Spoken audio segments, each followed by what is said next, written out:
The Over the Bonnet podcast is brought to you by Gympie Central Medical Centre, bepositive.com.au, Gympie Foam and Rubber and Luscious Slicks. With Anzac Day coming up, I've had the honour of sitting down to chat with a 97-year-old Second World War veteran. Frank McGreevy saw active duty in Papua New Guinea, serving as a medic, and was injured during combat operations, and he's an inspiration that is part of the Anzac legend.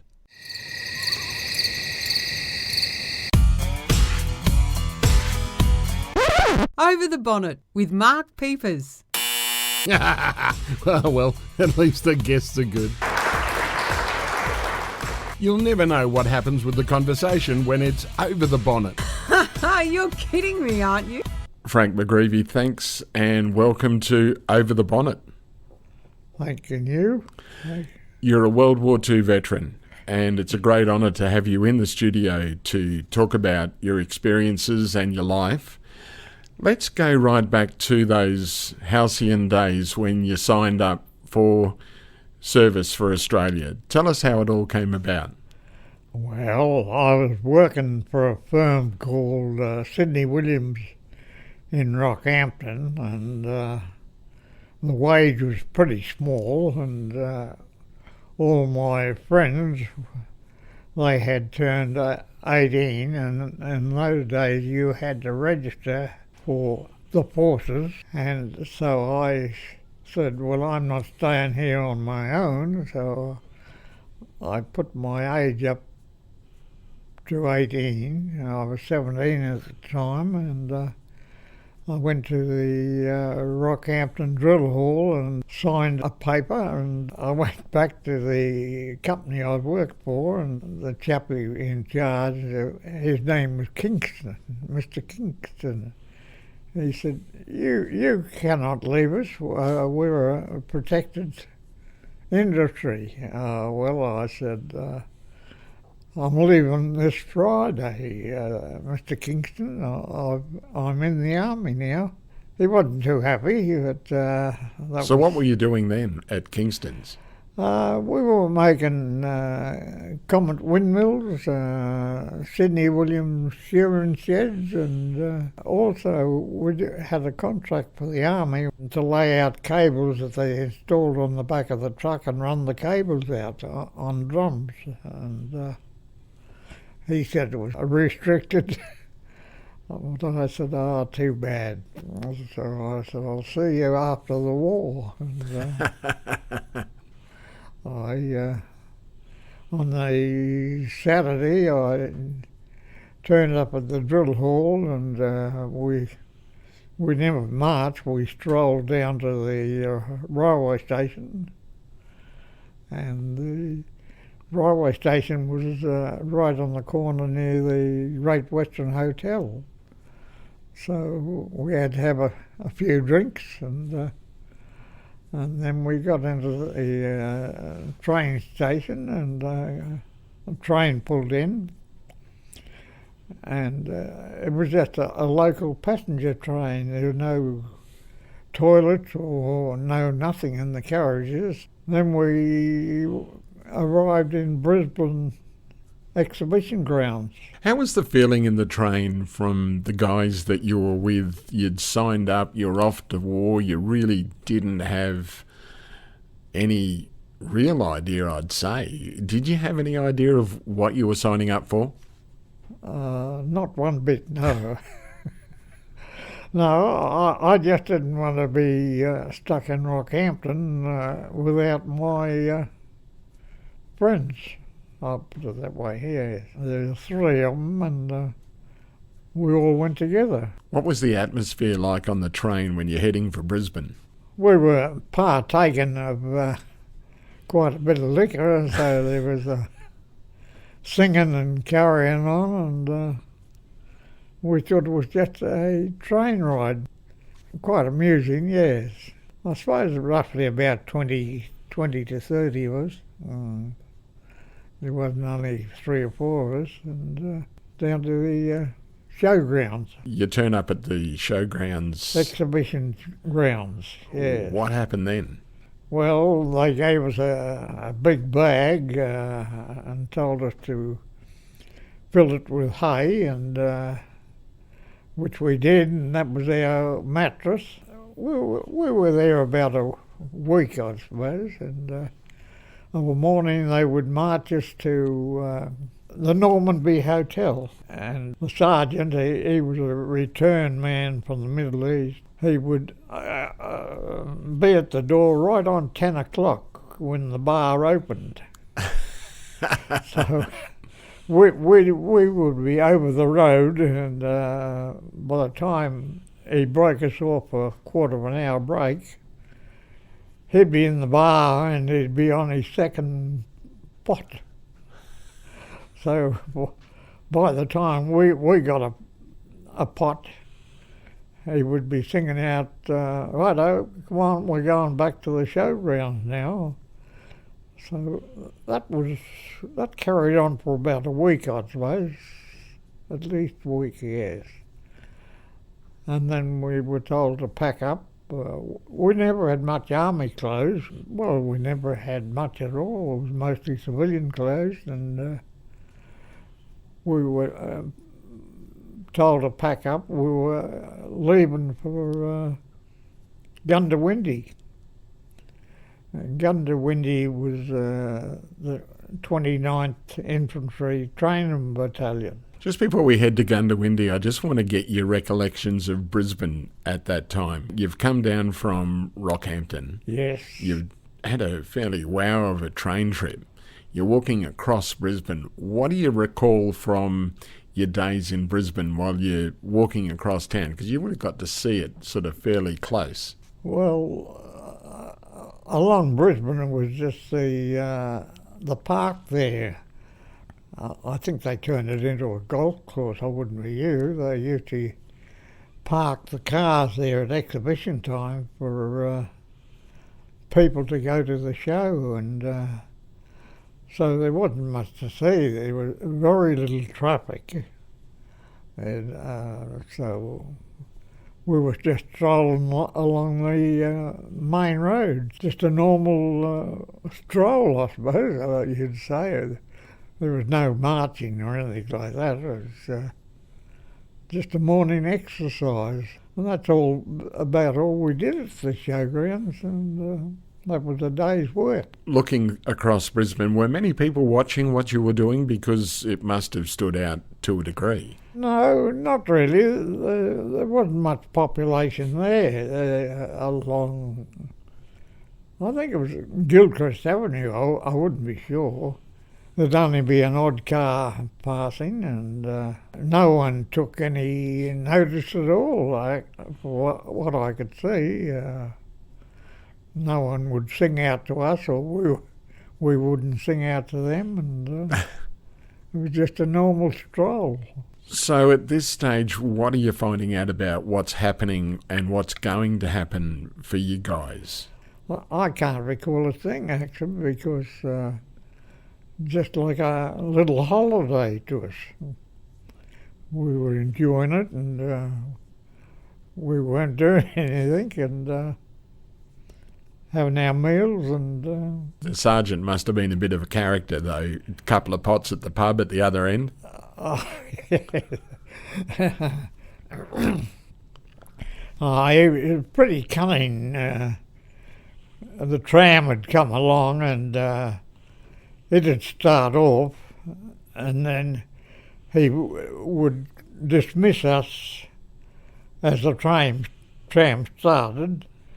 So we couldn't get over the road because the tram was blocking us, and there was always one or two cars behind the tram. So he used to get into his pot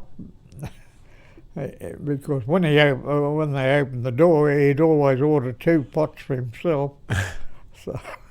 So he'd have one drink and he'd be on his second one by the time we got over. So he wasn't the real regimental sergeant major. He was pretty relaxed by the sound of things. Well, no, not really. He was more casual than we were, I'd say. He was just enjoying after returning from the Middle East. Some of them were knocked around pretty bad. Did he give you any insight of his... No, he never passed on any what we were up to or what we were going to do, or not a thing. Just a passing sergeant, yes. Heading out to Gundawindi, do you remember much about the trip out there? No, it was just a train load, and when we got out there, it was drizzly rain and cold, and we were just down from Rockhampton, which was warm, and by the time we got to Gundawindi, they had no army tents. They were confiscated all the civilian tents, and we had to erect them, which none of us knew much about. I suppose we finished up with more like an American tent with a centre pole, and there would have been about 8 of us in the tent. We were just on damp ground because it was on a little bit of a slope, and we still never had much army clothes. I can recall one Saturday, they said you can go to the dance at Gundawindi. We were out about 10 mile, I suppose, and we pushed the truck nearly all the way into Gundawindi. The road was slippery and muddy. I can remember this plainly. We got into Gundawindi about 9:45, 9:45, and we went into the hotel, and the publican seen us, and he said, "The beer's off." He saw trouble. So we thought, well, we're not going to get a beer. So we went to the dance hall, and the doorman wanted to charge us 2 shillings to go in, and the dance finished at 10 o'clock, so we weren't going to pay 2 shillings for a quarter of an hour. No. In the dance hall, because 2 shillings was quite a bit to us. Funny thing was, we got on the truck and we thought, well, we've got to push this thing all the way back to the camp, and whether they changed the driver or not, it went like a beauty. Never had to get out of the truck once. He delivered us back to the camp. So you never got to see any local girls out of Gundy? Not one. No, we didn't see Gundawindi at all, actually, and couldn't get back quick enough to camp, sleeping on, we didn't know whether to put the ground sheet under us, or because the ground was all damp, and we were there about a week, I suppose, and they had one platoon of rifles. That was about 30 rifles, I'd guess, and the rest were using sticks as rifles.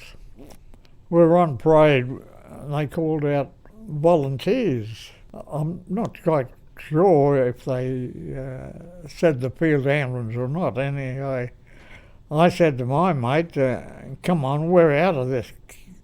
We'll volunteer for that. He said, what is it? I don't know, but I said it couldn't be any worse than what this is.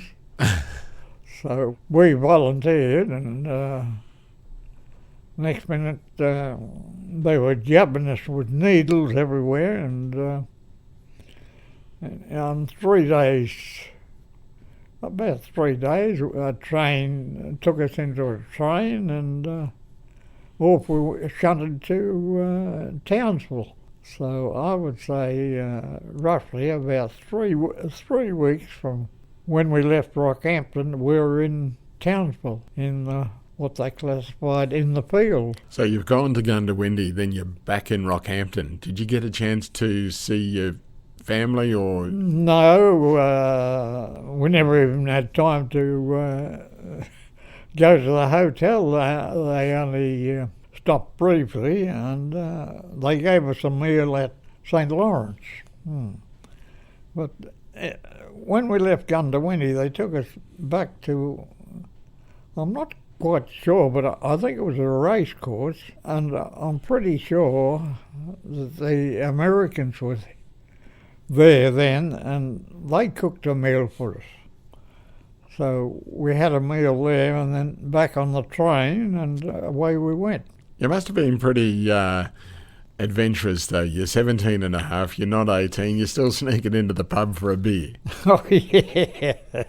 Well, in those days, the age was 21 for a beer. But when you're in the army, well, when you had that uniform on, you could just walk in and order a beer. So it made all the difference in the world. Yeah, it's one of those things that I know, sneaking into a pub myself when I was still before I was legal. And it was one of those things that it tasted better. Well, we had up in Rockhampton, we had the beer was McLaughlin's, 4X, I think, finished at Raglan, and McLaughlin's went from Raglan to just north of Rockhampton. And then once past Rockhampton, I think it was back to 4X then, all Blimber. And we arrived in Townsville after. Oh, they give us a meal in St. Lawrence, and in those days they give us a meal in the dining room, and all the silverware was still on the tables, as if it's civilian route, and all the little teapots and sugar bowls and was all silver, well, coated silver. So when we got on the train, it moved about 2 feet and it stopped. And they said, everyone out, so we went out, and they said, well, someone's purloined some of the silver from the cafeteria. No one worried about it. The two-up game started again, about 4 two-up games along the length of the train, and the lieutenant in charge of the train was just about pulling his hair out. No one seemed to admit that they'd purloined the silverware, and when you come to think of it, it's quite amusing that we're holding the war up over a few silverware. So after about, I suppose it was an hour, no one handed in. Away we went again, back on the train, and we arrived in Townsville. What did it look like in those days? We didn't quite get into Townsville. The shunting was just outside of Townsville, and we were loaded into trucks, convoy, and away we went to a little place called Calcium. That's on the road to Charter Towers, about 30 miles out of Townsville. We were there was nothing, just the railway station. A siding, actually, and one side was Woodstock, and the other side was Reed River. And Woodstock, the Yanks were there. They had a fighter trip which he used to run parallel with the road. And Reed River had medium-sized bombers, and of course we had to be in the middle of them, and which, as it turned out, we never got any raids or anything. It did not worry us. We used to march every morning down to either Woodstock or Reed River, and of course the Yankee pilots used to take off on the airstrip, and we'd be covered with dust, and they delighted in zooming down on the top of us while we were marching, and we'd scatter everywhere. How did you get on with the Americans? Very good, actually. We did, yes. Couldn't fault them, actually, no. So they were just having some good, clean fun, or, well, not quite clean. just amusing themselves and covering us with little pebbles and dust and dirt. We never had contact with them. They were separate camps of their own. And we were, I suppose, about 8 miles either way, I use miles because I still can't use the kilos now. So what sort of training were you doing at this stage? We were doing mostly medical work, like stretcher bearing. Actually, I don't think the officers or sergeants knew much more than we did. In my opinion, we had to just about learn on our own. They would give us a lecture and straight through one ear and out the other, and I still don't think they knew much more than we did. And bandaging and tying up wounds and stretcher bearing, well, you only got to grab a hold of a handle and carry that, so there was no training in that. So you'd signed up to be a stretcher bearer. Did you understand the implications of that at that stage? No, not one bit. I only signed up because I wanted to get out of Gundawindi. So it didn't make any difference who we went to. Could have been the infantry, could have been artillery, could have been anything, but we finished up with the 19th Field Ambulance. One day I was singled out and they told me to pack up. They said, the surplus gear, I forgot to tell you that when we arrived at Calcium, they gave us all second-hand clothes. We were replacing cane cutters. They were let out of army duties because it was a protected industry. And they were all mostly big people, and all of a sudden the colonel looked at us and he's got a mob of, a couple of hundred of us, coughing and spluttering because we just had our needles, and a lot of them had the flu, and I think he broke his heart when he seen us arrive. We had to sort out all the clothes. The quartermaster captain, he just threw it to our clothes, and we had to try and find the ones that fitted us. They were pretty ragged.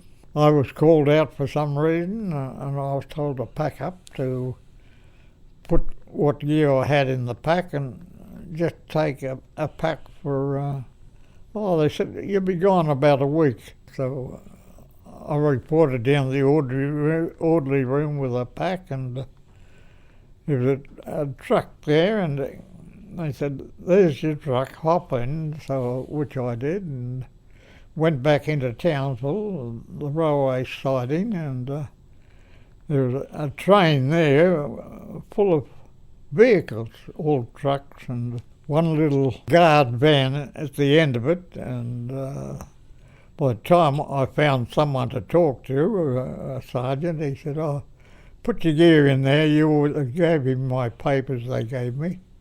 I never even looked at the papers, and I gave him the papers, and he said, all right, hop in that guard's van. And I couldn't get into it. There was that many people in there, soldiers, and a couple of blokes said, come on, we'll climb in the back of one of these trucks, which we did. We climbed in the back of the trucks, and after the usual wait, it shunted and went a few feet, and I think the poor old engine must have been one of the first engines up in Townsville. We got to a range, and the train couldn't climb the range, and we were going up to Cairns, Chilligo. The train went to Chilligo, and the truck I was in, one of the lads, he had a 22 nickel revolver. We were shooting at everything along the so there must have been a few roofs we hit along the road, or water tanks. Was the range where the train stopped, it must have been the Coranda range. I worked it out because the train couldn't climb the range, so we had to wait and wait and wait until another engine came out and pushed us up the hill. We got to a place called Chilligo. On the left-hand side of the train, they the CWA women had set up all the tables, and they give us scones, cakes and sandwiches, and they said, come on back tonight, we'll have a dance. So we thought, oh, that sounds good. So they took us out about 12 miles and said, we'll camp here the night, and it was Walsh River. No going back tonight, that's for sure. I dug a bit of sand out and slept like a log. In the morning, they gave us something to eat, opened a few tins of bully and give us a hardtack biscuit. They said, well, you could start marching and the trucks will come along and pick you up. At this stage, I still didn't know what I was doing there. It was the 29th A Company, the 29th Infantry Battalion. Did you have any idea of what you were going to face yet? I had no idea whatsoever. Was it just hijinks? Was it just good fun with the boys? Oh, it was tremendous. We were just having a jolly good time, yes. It was more like a picnic out. The trucks picked us up and we pulled up for the camp for the night. Some days we'd only get about 12 miles for the day. I don't know if we were the first ones to follow the telephone line up to Cape York or not. Anyway, we stopped for the night, and next minute the sergeant's coming along singing out for Private McGreevy, and I thought, wonder what they want him for. So I admitted who I was, and he said, you're the first aid man. This was the first time that I knew that I was the first aid RAP for about 100 blokes, and I was flat out putting a Band-Aid on, let alone doing anyone up. So he said, in future you travel on the last truck with the mechanics. Oh, I said, oh, all right. And that was another argument getting into the truck, because they were all had it like a home away from home. Their beds were laid out after a few arguments, and I said, well, I'm the senior man here, and I said, what? I said, I'm the senior. I said, I'm a sergeant, and I'm still 17 years at this stage. Well, they said, where's your stripes? And I said, oh, when you go into action, I said, you don't wear stripes. I said, you're the first ones they shoot. So the corporals, they couldn't get their stripes off quick enough. So they bought the story? They, I was a senior man. They didn't know the difference, and it was quite intriguing and quite amusing. I said, no, I won't ride in the front seat. I'll sit in the back of the truck with you. So they were calling me sergeant. And, I was the lowest one there, actually. And I don't know how long it took. It took us about 5 days, I think, to get to Portland Road Iron Range. And when we got there, we had 2 camps. First of all, we were camped in the jungle, and then they took us to another camp, and this time the ambulance had arrived and our sergeant had arrived. And there was a sergeant, Private Houlihan, myself, and driver Cliff Barber. I remember the name pretty plainly. And Joe, he was a sergeant. He came from Rockhampton too, by the way, and so the strange thing was, when you come from the one town, you seem to stick together. Yes. And he said, well, there's an artillery mob just arrived. I said, oh yes. He said, I want you to go down there and be the aid man for them. There's about, they had about 6 25-pounders or something, and they were a return mob for the Middle East too. I just forget who they were now. They were either 6th or 7th Division. And all they could do all day was sing this song about Queen's Parade. I'd walk around all day singing this song, and I was the aid man there, and we were sort of isolated because I was still in the militia at the time, and they were all AIF people. The fact that you were militia and they were AIF, what's the difference? The difference in those days, they were elite, and we were lowly. We were way down the bottom, and they never knew I was militia. What was the difference? Why were they so elite? Describe these AIF guys. Why were they so elite and a cut above? The AIF, when they enlisted, they could be transferred anywhere overseas. And the conscripts, when you turned 18, you had to register with the Commonwealth as being 18 years of age, and you were conscripted as long as your father wasn't a judge or a politician or someone. That was an interesting thing you've mentioned a few times about protected industries. Cane cutters had gone back to work because they were a protected industry. Yes. And you're also working originally for a protected industry in Rockhampton.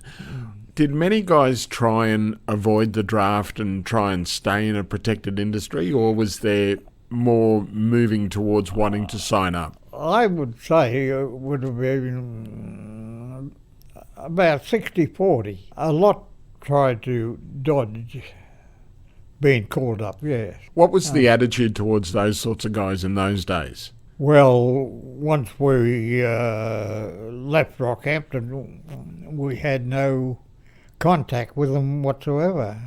So they just lived their life and resumed working, and there was no ill feeling or anything. It was just we'd gone and we were there. The AIF resented us because we couldn't be sent overseas, but it never made any difference because New Guinea was part of Australia. It was controlled by Australia, so militia could be sent wherever they wanted in New Guinea, which they did. And the AIF thought they were the best, I suppose. I think they were second or second, third. They were returned Middle East. Good bloke, good lot of blokes, all from West Australia. All big lumps of lads, and they were blasting out the gun pits, and one a rock hit his shin and skinned his shin pretty bad. And up there we had the Yanks, the 5th Air Force had a hospital, and they used to treat us too. All our casualties were treated by the Americans at Portland Road. He didn't want to go to the hospital anyway.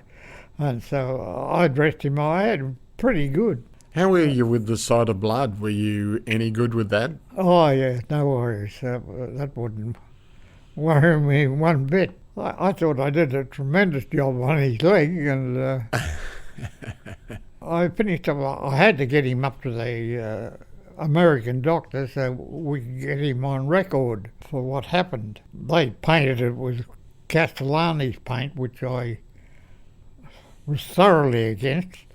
I argued with the captain, and the colonel told me, he's a doctor, you know, and I said, yes. But I said, don't you think that's raw for Castellani's paint? And, oh, no, he said, he's a qualified doctor, so I said, all right. So they painted the Castellani's paint on him, which is red rubbish. And, was it like an iodine, the Castellani's it's like an antiseptic, like aquaflavian, only more powerful. And after about a week, I'd never seen him, and I said, where's Corporal, I don't know his name now, And then I shouted, "You mean bombardier?" And I said, "What are you talking about?" I said, "He's got 2 stripes." He said, "In the artillery, 2 stripes is a bombardier." Well.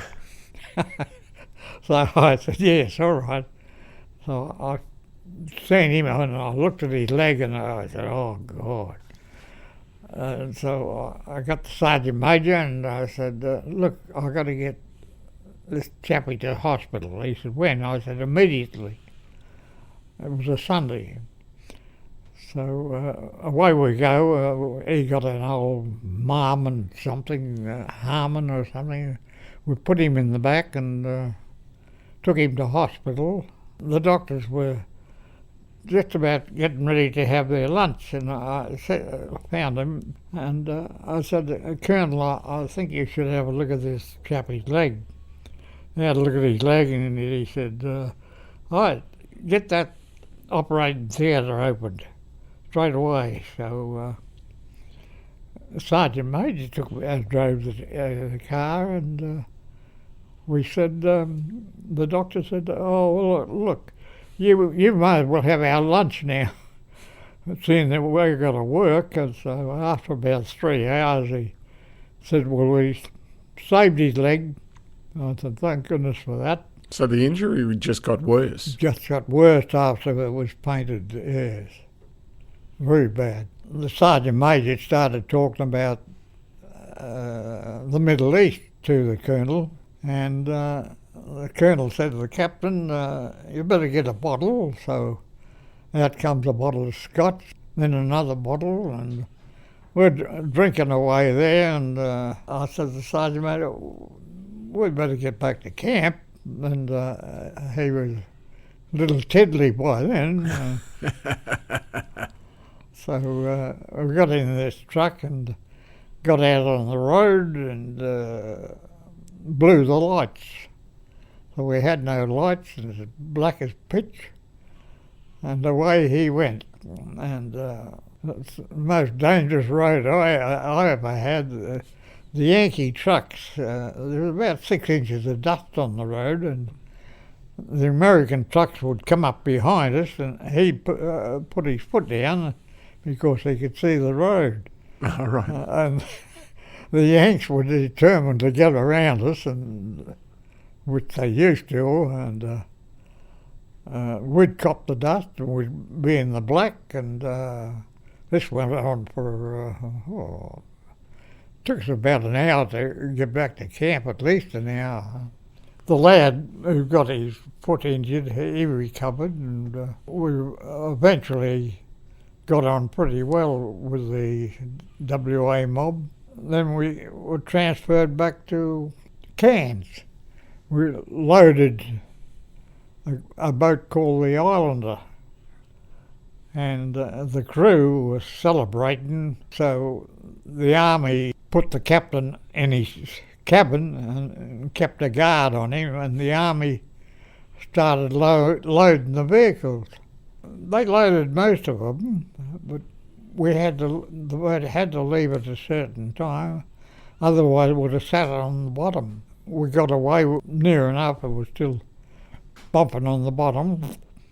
So we got away and we went to Cairns, and I returned to my unit. That's when they asked us to transfer to the AIF.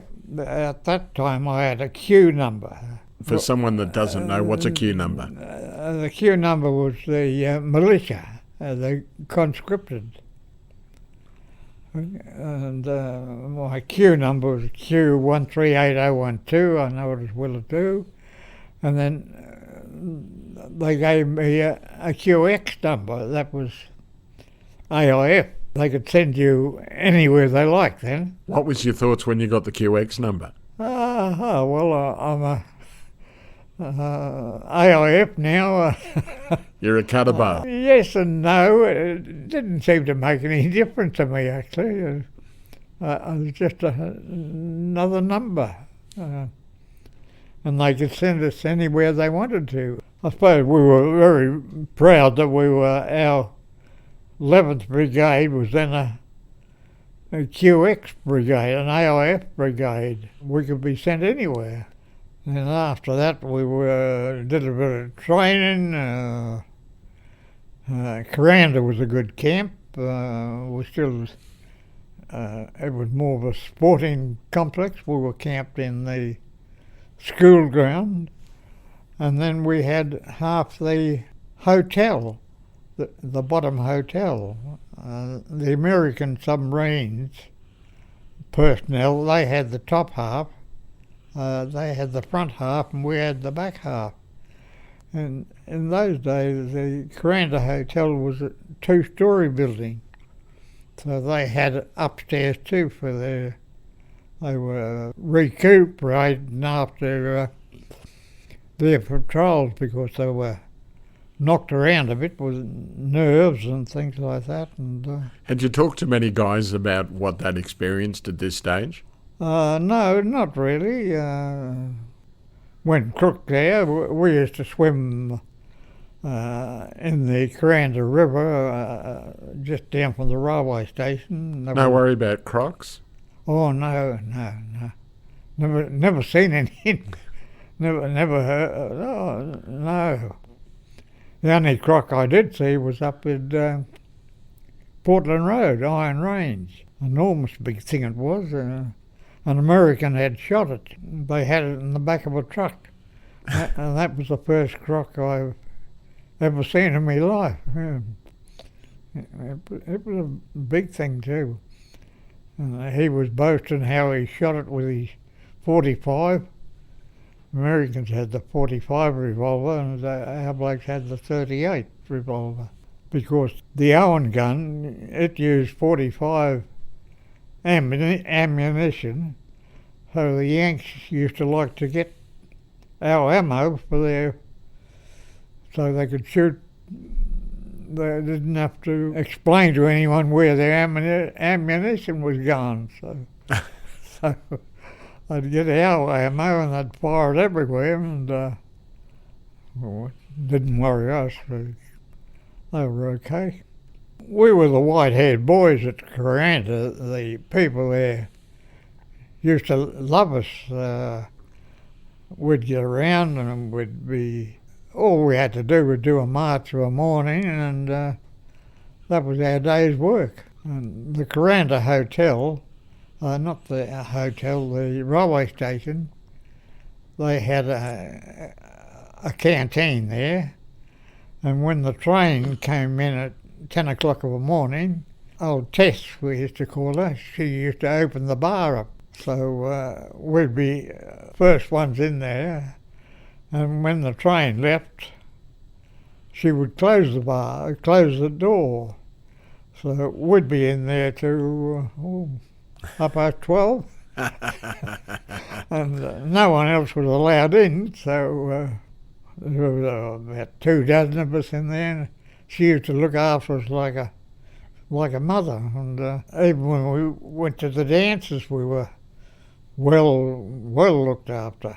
What do you put that down to? Why were you so well looked after? We had no fights, no troublemakers. Like the top hotel, we had part of the top hotel. Well, we never had part of the top hotel. They had a little gardener's shed at the back, handyman shed, and our mob used to use it for a cookhouse. And they would give her, say, a bag of sugar, so the cook and them, they were well in with the proprietor there.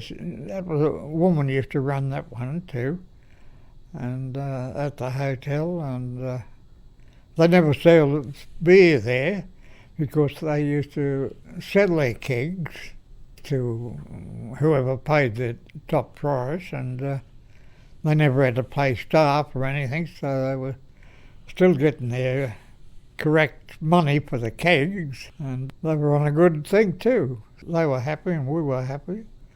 We had our keg every dance night, which was a Saturday, and we were quite happy. So it was still a big adventure for you?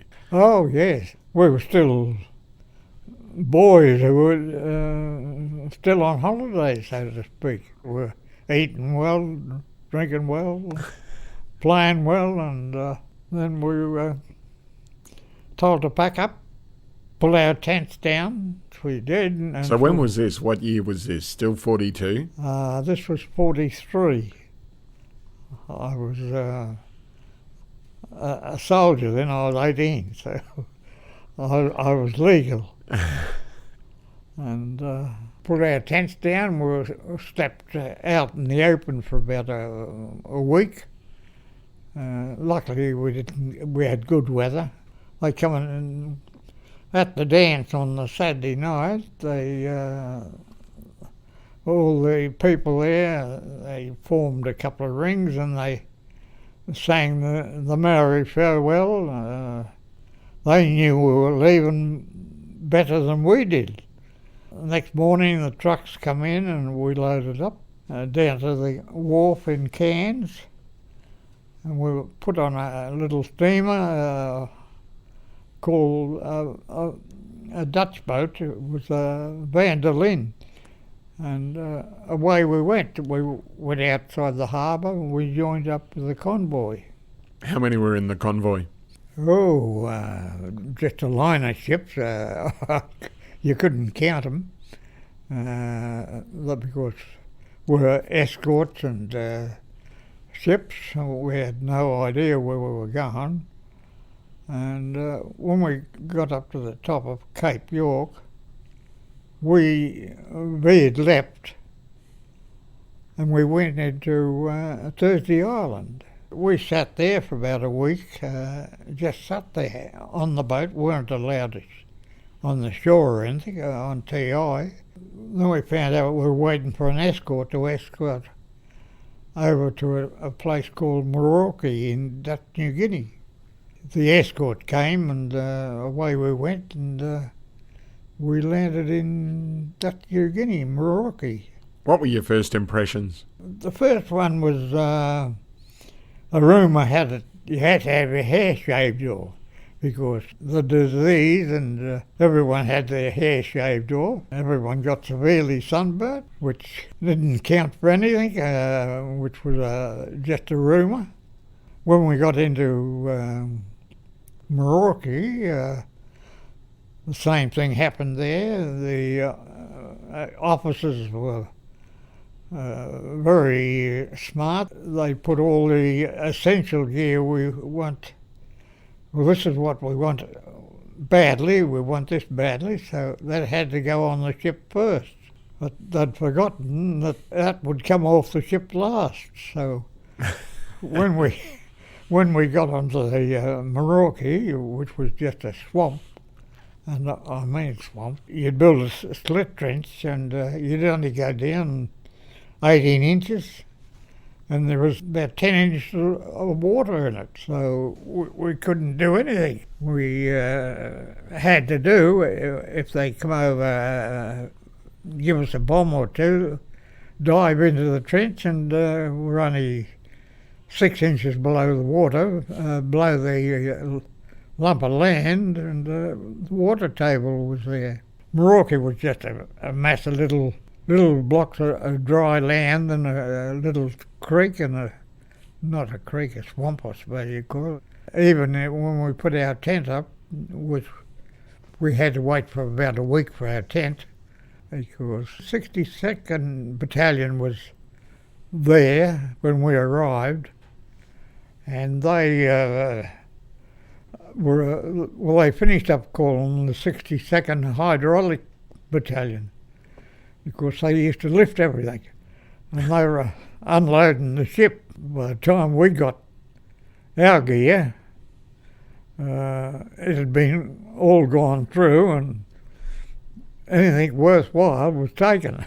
So we got our tents, which was the main thing, and the cooks got their cooking gear and put our tents up. It was the only time we ever had to take our own tents with us. The Yanks came in then, they were building the airstrip. We set up a hospital. I suppose we had 2 marquees. We could look after about at least 40 patients at a time. We were classified as medics then. We used to look after The lads, Did you know what you were up against at this stage? well, we had an idea where we were going, and we had an idea that we'd be bombed pretty regular.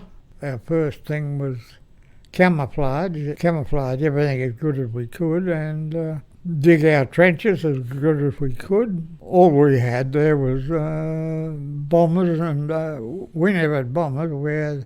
When the Yanks built the strip, they put a metallic matting on board. When the bomb hit the swamp, they were okay because it'd just go down and all you get up would be mud and rubbish. But when they hit the strip, it was a different thing altogether.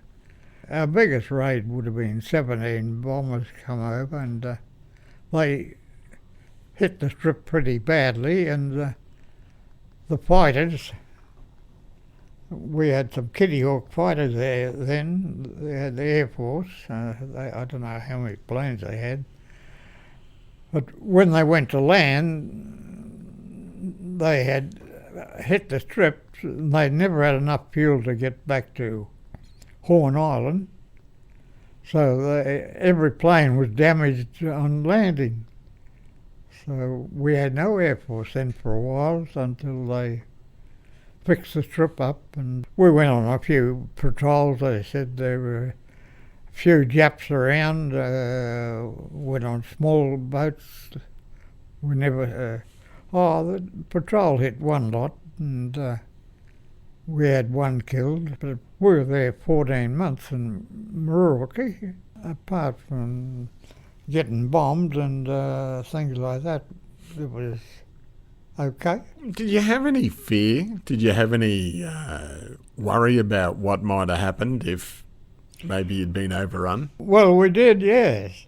And we had our course mapped out where and how we'd get there. We couldn't cross the Merauke because that'd be going towards Mr. Nippon, so we had to go towards Port Moresby way. But there was quite a few rivers to cross, and we had to work out ways how we were going to cross these rivers.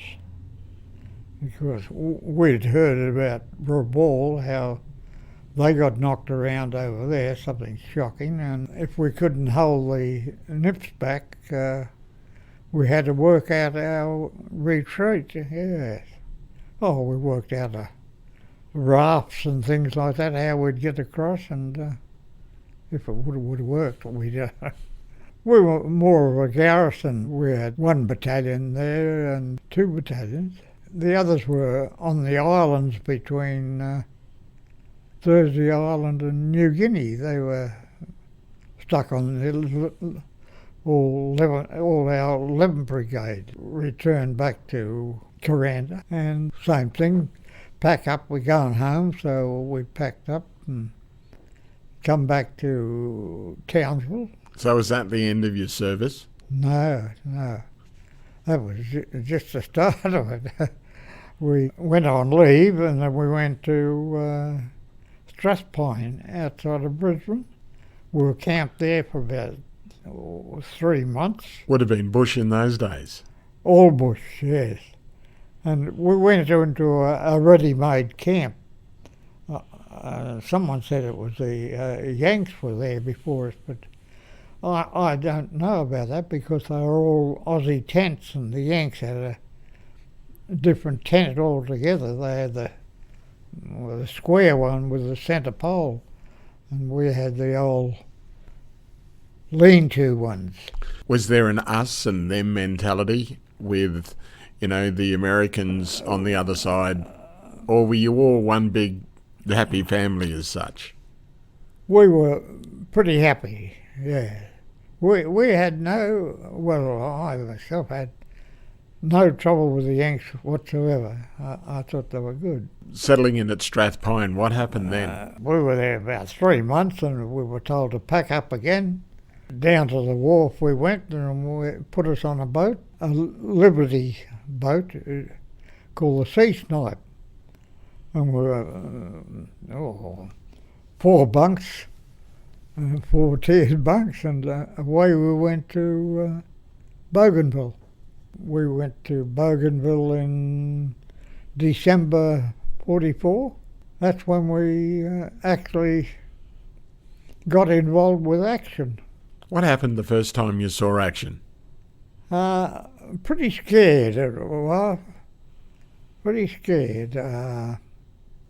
Especially when the shooting was around you. But, as long as you kept your head down, you were reasonably all right. Anyone who stuck their head up and had a look around, well, they were only asking for trouble. Keep your head well down, and even on patrols, if you could keep off the tracks, you weren't too bad. If you were on the track, and well, you were liable to get knocked over, which we did it. When I got wounded, we were on the track, and just the explosion went boom, and the chappie alongside of me, we were in trunks of enormous big trees, and we're in these trunks, and I said, "Where's all the shotgun rider said, where's all the blood coming from?" So we found my arm was bleeding, and so we stopped the bleeding, him and and I said, "Well, what's wrong with Bailey? We better have a look at him." He was lying, and turned him over, and he had his throat torn out. And I said, "Well, can't do anything for Dave." And there was all the shooting going on, and hand grenades being thrown around, and singing going on. And I said to the shotgun rider, "Well, we're not going down anywhere." I said, "We'll stay in this hollow and see what's going on." So someone said, "Get out," and someone said, "Stay where you are." So we stayed where we are, and after about an hour, well, I threw a few grenades too. I don't know what I was throwing them at, but I threw them away from where we were, and after about an hour, all these troops came in, and I said, "Where did this mob come from?" They're all in nice new jungle greens, and I still don't know where they come from. They were all our troops, and they said, "All right, everyone's clear, the Nippon's gone, you can get out now." So thank goodness for that. And the bloke we were carrying, he had a head wound. And I said, "Well, we can't carry you." "No," but he said, "I can walk." So, "Well, as long as you lead me," I said, "All right." I got one side of him, and the shotgun rider got the other side of him. Because you were injured yourself at this stage. Yes, yeah.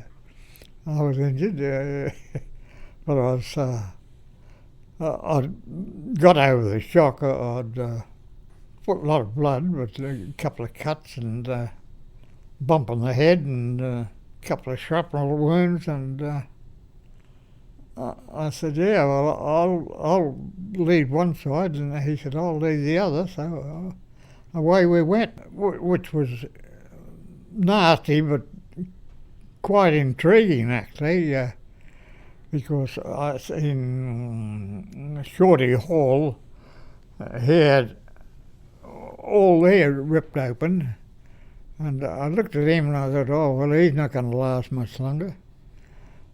And but it was only, he had a bit of a paunch, it was only fat. So Shorty come out all right. And how were you feeling at this stage, seeing this sort of thing? Well, I'd recovered from the shock then. I was just accepting it. I wasn't worried or anything like that. I just, well, I thought this is natural. This is what we got to contend with, put up with. When did it really start feeling real that, wow, we're in the middle of this and it's maybe not what I signed up for? No, I fully expected it actually. A little bit of a shock at first, but then we thought we'd get knocked off, and it happened, and we were lucky we were lasted so long, and because we'd been involved in it for about 3 months, going out on patrols and coming back, and we thought our luck had run out, and that was it. Were you hearing stories of things like what was happening in other areas like Kokoda, or were you getting reports of what was happening in other areas, say New Guinea? No. Even on Bougainville, we were north and south. Bougainville was a base called Torquena. It was just a perimeter, like a half moon, and the Yanks were inside that perimeter, and they never went out. They just sat there, and they had it all protected, mines everywhere, barbed wire. So they never went out looking for trouble, which was the proper thing to do.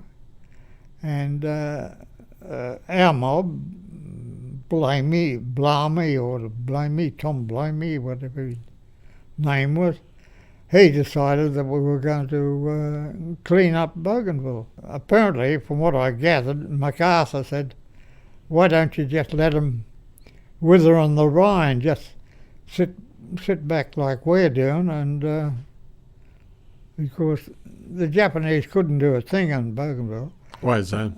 They had no food, they couldn't get reinforcements, their ammunition was been there for a year or 18 months or something.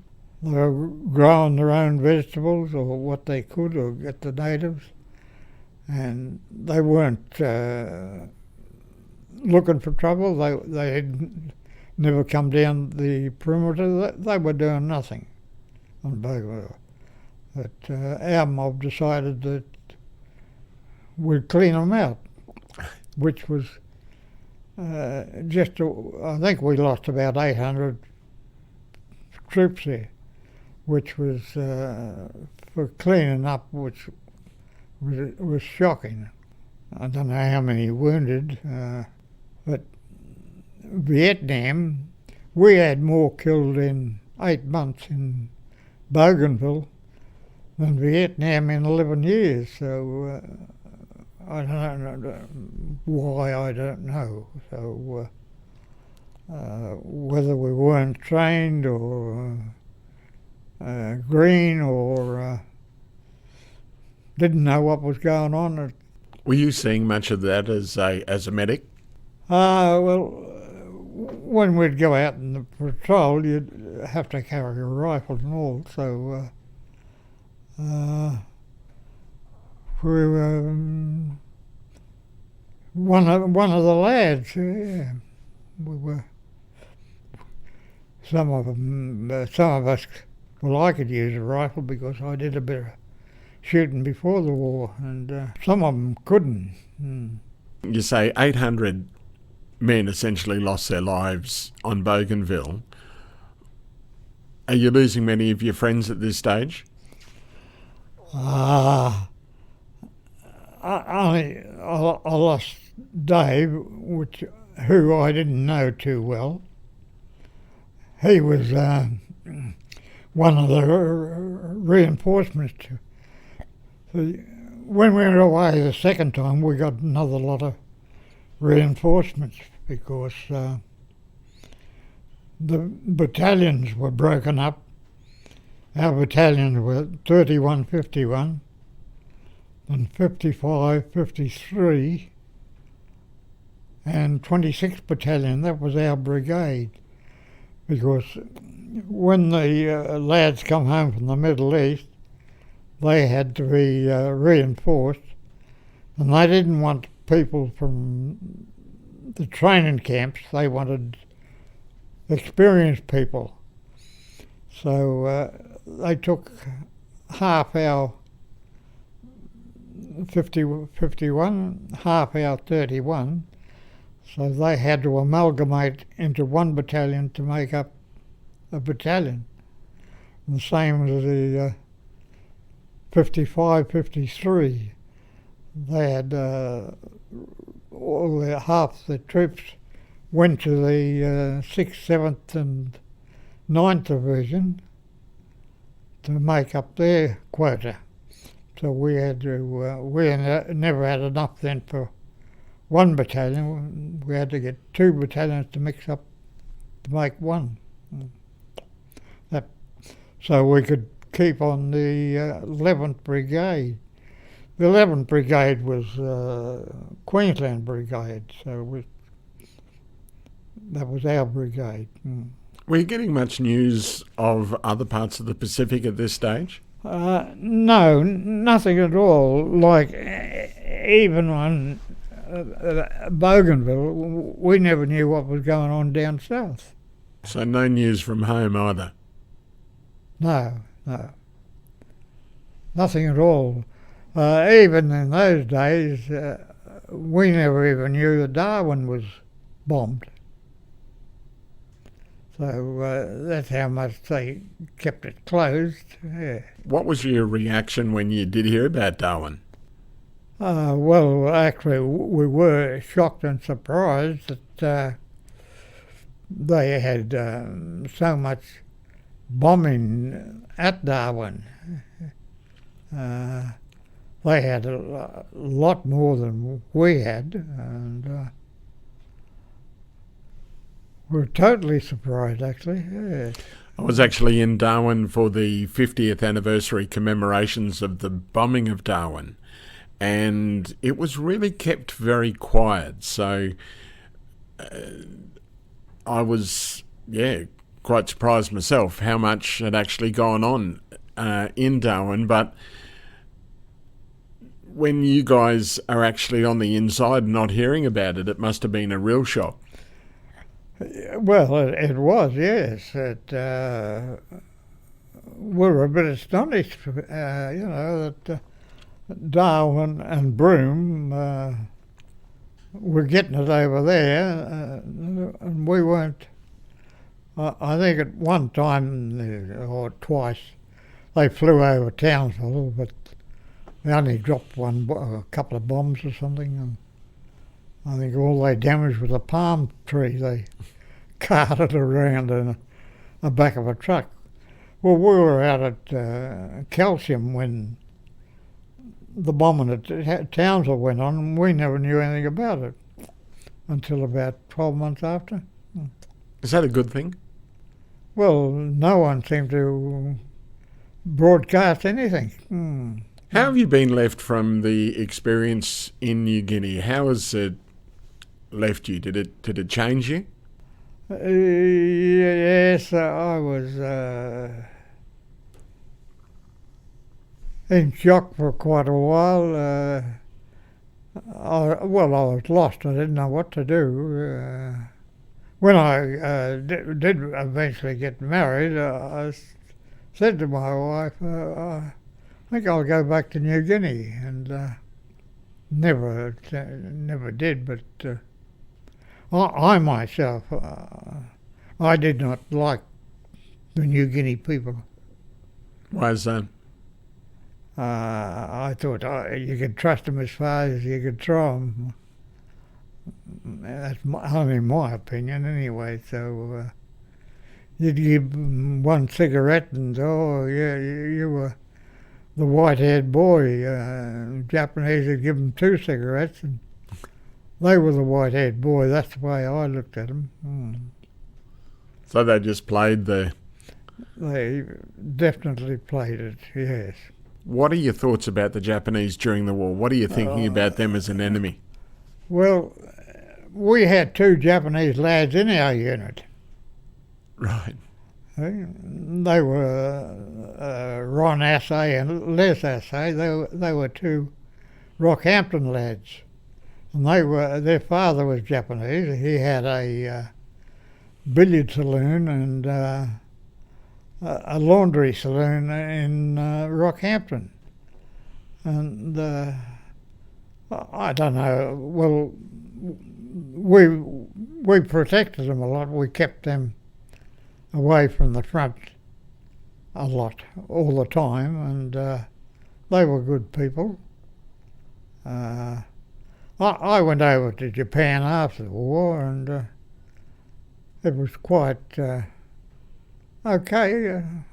It seemed to more humour than anything else, trying to talk, make them understand what you wanted, and they were okay. Well, then they were okay, yeah. During the war, though, did you have animosity towards the Japanese? No.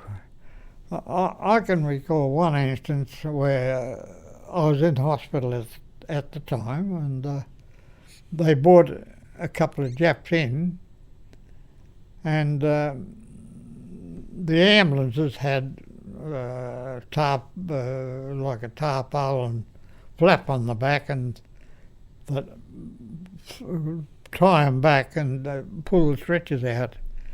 And as there were a couple of provos were pulling this stretcher out with the Japanese, and he had it all aids, and I caught in the tarp, and I went to lift the tarp off, and the provo just pulled it out, pulled the stretcher out with the poor bugger on it, and I said, you'd be a useless so-and-so. And I didn't want to see him hurt, the Japanese, yeah, when they pulled the stretcher out. These guys are POWs, and they've been captured and injured? Yes. They were brought into our hospital, yes. That was at Torquay. Is that an indictment on you as a person, though, that you didn't have animosity towards them? Oh, no, I just, when I read later some of the atrocities that the Japanese did, it was, well, I thought that they were primitive. They couldn't have known any better what they did, because the poor old private, the one above him used to belt him with a stick or something, and the one above him would belt him with a stick, and it just went up the tier to the officers. Were you surprised by the atrocities by the Japanese? I was when I read them, yes. Well, I never seen any. I was terribly shocked, yes. When you went back to Japan after the war, what did you expect? I thought they would be, a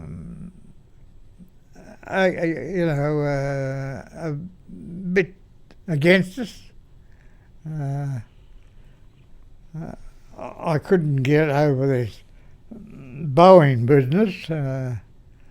Every time you'd go near one, they'd bow, and you'd bow, and then they'd bow, and then you didn't. Well, you sort of didn't know when to stop. I thought to myself, this could keep going all day, this bowing. They were quite reasonable, I'd say. What do you think about Anzac Day, and how do you celebrate it these days? Well, sometimes I think back to, well, I had a personal friend got killed. He got a bullet in the tummy. That was in Bougainville, when we landed on a beach where, Bougainville, where no one had interviewed before, no one surveyed it, what it was like. and we landed there, and the Japs weren't waiting, but it didn't take them long to get there, and they come in heaps, and they give us a bit of a hiding. Not a bit of a hiding, they give us a hell of a hiding. And we had to try and evacuate. Our barge with all the heavy weapons, it hit the coral and stuck about 300 metres out from shore, and so we only landed with the light weapons, and we could only do so much. Try and hold them off and get out of there as much as we could. So getting back to Anzac Day, how do you celebrate it? What do you think of it? Well, I think of Sucker. That was my personal friend. Old Sucker, that was his nickname, Sucker Bailey, and I still think of Sucker. His tummy wound, and which should never, well, it did happen. It couldn't say never. That upsets me a hell of a lot, actually. And Bailey, when I turned him over and seen, I think his name was I was playing bowls one day with a bloke, and his name was Bailey, and I said, if I were you, I'd change my name. He said, why? Well, I said, two personal friends of mine were named Bailey, and they were both killed up in Bougainville. So I said, that's an unlucky name you got. He wasn't too happy either. Are you glad about the respect that you guys get now, and after you've come back, are you glad that it's still remembered? It's only when we arrived back, the Vietnam boys talk about no one welcomed them back. Well, we didn't get back until December 44, 45, and we came back, and the boat went in the top end of the Story Bridge in Brisbane on the north side, and there were two girls presumably going to work. They gave us a wave, and that was our welcome home. So they bundled us into trucks and couldn't get out to Maruka Red Bank quick enough. We were so that was 4 months after the war finished. So we were. No one wanted. The war was finished. No one waved it. No one gave us a hoy. No one said anything. So we were just. The government couldn't discharge us quick enough. Did you expect some sort of welcome home parade? Well, we thought we may have got a bit of a welcome home, but we got nothing, so to speak. We had, when we went to Rabaul when the war finished, we were watching a football match actually, and it had just started, and next minute whistles were blown and they stopped the game, and they said all 11 brigades returned to camp immediately. So we were bundled onto our trucks, back to camp, pack up, pack up, pack up, everyone's screaming, and lucky we never had it really unpacked. So next minute we were on a barge taken out to a boat called the Canimbla, and they had landing nets over the side. I looked up and, God, I said, climb up, and that made me a bit windy, climbing up the side of this. I think it was the biggest boat we'd travelled on, the Canimbla. So up we went, and the bloke said, "Oh, you three, come with me," and he gave us a cabin. Oh, I said, that's good. The next morning, we were in Rabaul, and I thought, I'm going to dread this climbing down this landing net. And they put in a gangplank, so we gangplank into barges and on the land, and we were in Rabaul about 3 weeks after the war finished. And we were garrisoning the Japanese POWs. So we were there until December, till they brought us home. What are your lasting memories of the whole experience? Well, most of it, I thought it was tremendous. I enjoyed it. I enjoyed the comrades,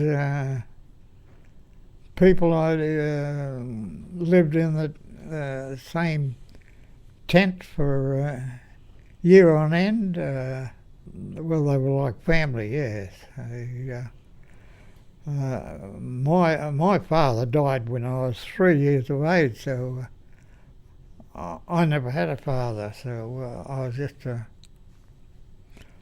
like living from auntie to auntie.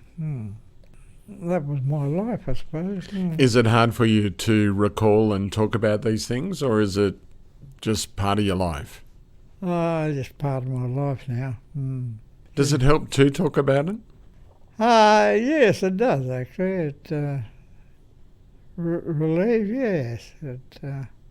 I haven't spoken. You'd be about the second one I've ever spoken to like this. Whether I've kept it bound up inside or they talk about this PTSD. Sometimes I get upset, and sometimes, well, I diagnosed with PTSD. It never came in till after Vietnam War anyway. I think they call it shell shock, because when we were up at North Bougainville, we would get shelled daily. You could hear the primary charge of their gun they had up in the mountains, and we were in a sort of a bay, and over the other side of the bay was we had an ammunition dump. They would send over about 8 or 10 rounds a day, and 1 or 2 of them would be a dud. But the others, you could hear them swishing, and you didn't know where they were going to land, and so you burrow deep then. Did you ever think your number was up? No, not really. No, I thought I'd get through. Do you feel that you said you came home and essentially there was no welcome home for you, and then they couldn't discharge you quick enough? Do you feel a little bit cast aside by the government at this stage? What did you do? I was very disgusted with the way they treated us. Well, they totally ignored us. They couldn't get rid of us quick enough. I think the 6 and 6 a day they were paying us was too much for the government. We don't know. We don't want you, mob. No one seemed to know who we were or what we were, and even getting on the trams, people look at us and wonder why they're still in uniform. Wonder why this, and wasn't because the war had finished 4 months before, and we were still in uniform. Because they started discharging them halfway through, about 6 months before the war finished. Really? It was all your discharge come on a point system. Well, our brigade was a pretty young brigade. We were mostly young ones, and the AIFs, well, they were pretty old people. They were, in the 50s and things like this, and we were just. I was 21. We were still pretty young. A different category altogether, and so that was life, I suppose. And all we did then was drink and drink and drink. Trying to forget? Yes. We always meet at the, used to be the Grand Central Hotel in Queen Street.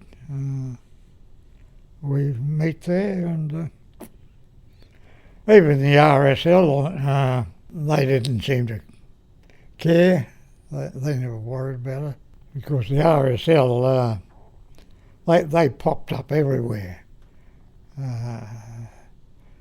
We had a branch at Windsor, and the president there was an ex-colonel, the vice president was an ex-major, so they were still running things, or thought they were.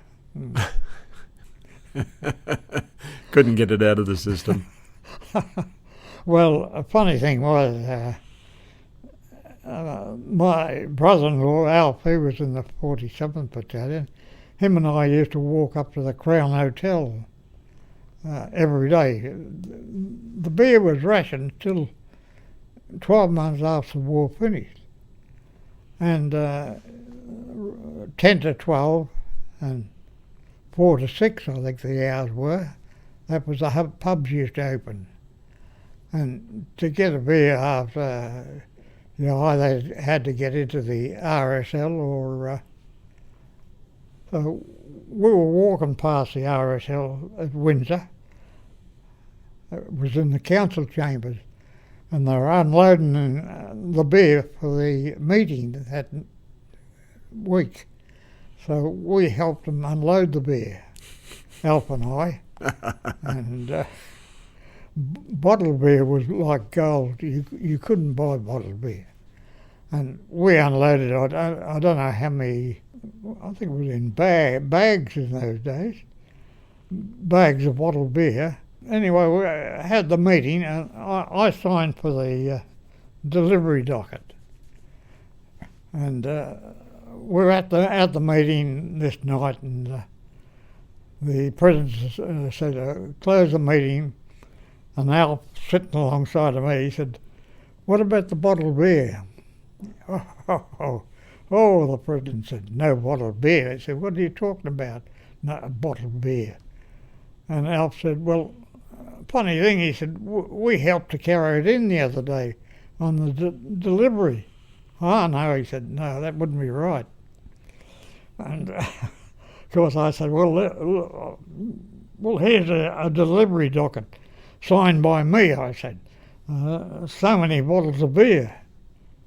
And of course Alf and I were blackballed then. We were troublemakers. We were virtually told to get out of the club. That was my impression with the RSL in those days.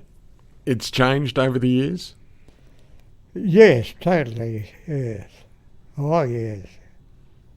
It's different now. They seem to cater for the troops, look after the troops, yes. You're nearly 100 now. And it's a milestone you look forward to. Is it something that you never thought you'd make? Never never worried me if I made 100 or not, actually. Someone said, you're 96. I said, so what? I said, I don't feel like 96. It seems just natural to me that I'm plodding away, and 97, the president said, no, you're 97. No, I said, so him and I have a debate about it every time. Well, it's been an absolute honour to have you here in the studio with me today and to recall your exploits during the Second World War, and I'd say thank you to you and thank you to all of the guys that served. But thank you for your service and really appreciate it, and thanks for joining us over the bonnet. Yes, well, more people have been congratulating me in the last couple of years than in my entire life, yes. Does it make up for it? Yes, it certainly does, yes. The women, they look after me like I'm, as if I'm a baby now. I can't, I can poke along and they want to help me and carry me, and but I can poke along, which I do, and get away. Well, you are an absolute treasure, and thank you for sharing some time with us in the studio. Thank you for having me. I've actually I've enjoyed our little time here. Yes, it's been mostly interesting, yes. And you've been excellent for listening. I'm sure many more people will. Thank you so much. Oh, well, Mark, I thoroughly enjoyed our little chat anyway, so I'd like to thank you for it. Thanks very much. This podcast is brought to you by Gympie Central Medical Centre. GMed is your local medical practice in Gympie, specialising in quality family medical care. Are you always sick, ranging from acute medical issues to management of long-term chronic conditions? When you need to get better, even if you have complex health problems, get the diagnosis right with Gympie Central Medical Centre. Contact them in Gympie on 54811 873, or you can find them at 35 Excelsior Road. The podcast is also brought to you by Gympie Foam and Rubber, your local store that specialises in foam cut to size. They've got all sorts of good stuff like upholstery and craft foam, even loose-fitting filling foam. The shop is packed with things like mattresses and pillows. They'll also help you get down and dirty with rubber flooring and mats, anti-fatigue matting, and they have industrial mats and rubber. Aha, not so squeezy. If they don't have it, Andrew will get it. Plus, for Over the Bonnet listeners, mention the show and ask for your discount and you'll receive 10% off the marked price. That's right, 10%. But that's only for Over the Bonnet listeners when you mention the show, and you have to ask for your discount. We can't go without mentioning Luscious Licks, 100% fruit ice cream. You can find them at local markets and all sorts of events. They are a really delicious alternative to conventional ice cream. Plus, the good news is Luscious Licks is completely dairy-free, gluten-free, and with no added sugar because there's nothing added. And best of all, it's guilt-free because it's healthy and it tastes great. Look out for Luscious Licks in the pink marquee at a market or event near you. And finally, the show is brought to you by bepositive.com.au in Yandina. bepositive.com.au is your one-stop shop for first-rate beekeeping supplies and raw honey. It doesn't matter if you're just a backyard beekeeping enthusiast, semi-professional apiarist, or just interested in bees. Check out Bee Positive on the Sunshine Coast or on the net at beepositive.com.au for a wide range of beekeeping equipment and advice that's backed up by more than 20 years' experience. Bee Positive also provide apiary services including swarm relocation, hive setups, and Steve is always ready to share a wealth of knowledge about proper beekeeping practices. To get started, check out the online shop at beepositive.com.au and they'll promptly ship orders Australia-wide.